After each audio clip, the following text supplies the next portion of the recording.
ಜೈ ರಾಮ್ ಜೈ ಜೈ ರಾಮ್ ಶ್ರೀರಾಮ್. ಇನ್ನು ಎಷ್ಟೊತ್ತ? ಹೌದು ಮರೆ ತಡ ಆಯ್ತು. ಅಲ್ಲೆಲ್ಲ ಹೋಗ್ಬೇಡ, ಒಬ್ಬನೇ ಹೋಗೋ ಜಾಗ ಅಲ್ಲ ಅದು. ನಾ ಎಲ್ಲ ಒಬ್ಬನೇ ಇದ್ದೆ. ಮತ್ತೆ ಯಾರು ಇದ್ರು? ರಾಮನಾಮ ಇದ್ದಲ್ಲ ಹನುಮಂತ ಇದ್ದೇ ಇರ್ತಲ್ಲ. ಹೌದು, ಅವನೇ ಇದ್ದ ನನ್ನ ಜೊತೆ. ಅವನಿಗೂ ಮಳ್ ಮಾಡಿಟ್ಟಿದ್ಯಲ್ಲ ಮರೆ, ಯಾವಾಗ ನೋಡ್ರಿ ದೇವ್ರ ಅಂತಿರ್ತ. ಹಿಂಗೊಂದು ನಂಬಿಕೆ ಇಲ್ಲ ಹೇಳಿ, ಅವ್ರವ್ರ ನಂಬಿಕೆ ಅವರಿಗೆ. ಒಬ್ಬೊಬ್ನೇ ಹೋಗ್ಬೇಡ ಅಂದ್ರೆ ನನ್ನ ಜೊತೆ ದೇವ್ರು ಉಂಟು ಅಂತಲ್ಲವ.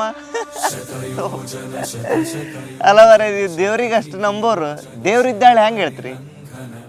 ದೇವ್ರಿಗೆ ನೋಡಿದ್ಯಾ ನೀ ನೋಡಿದ್ಯಾ ದೇವ್ರಿಗೆ?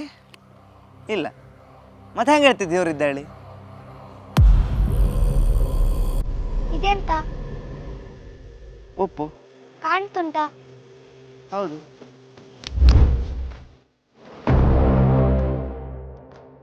ಈಗ ಉಪ್ಪು ಕಾಣಿಸ್ತುಂಟಾ?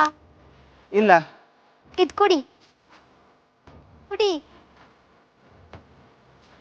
ಉಪ್ಪುಂಟಾ? ಹೌದು. ಮತ್ತೆ ನಿಂಗೆ ಕಾಣಿಸ್ತುಂಟಾ? ಇಲ್ಲ. ಮತ್ತೆ ಹೆಂಗ್ ಹೇಳ್ತೀನಿ ಉಪ್ಪುಂಟು ಅಂತ? ಮತ್ತೆ ಹೆಂಗೆ ಹೇಳ್ತಿ ದೇವ್ರಿದ್ದಾಳೆ?